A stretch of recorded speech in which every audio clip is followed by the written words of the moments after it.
Hello guys, बहुत ही सुंदर सा एक गीत लाई हूँ आप लोगों के लिए। आप लोग सुनिए, आनंद लीजिए। बड़ा ही प्यारा गीत है।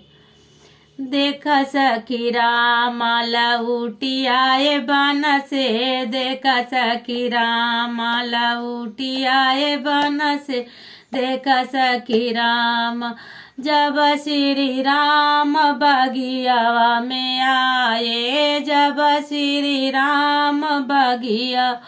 आए, सूखल पेड़ वाला धरी गए फल से, देखा सखी राम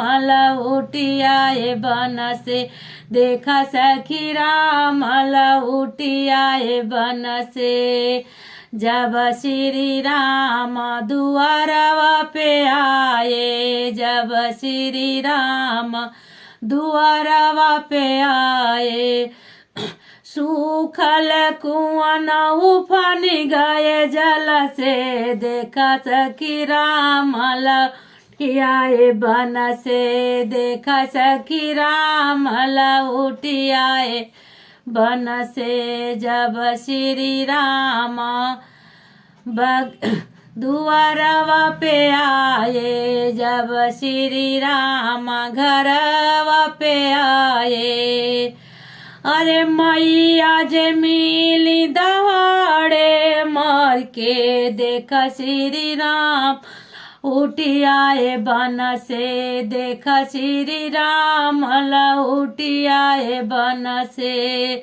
जब श्री राम दुआरवा पे आए, बांधल गैया के दूधवा चुआन लागे थन से, देखा श्री राम उठी आए से, देखा श्री राम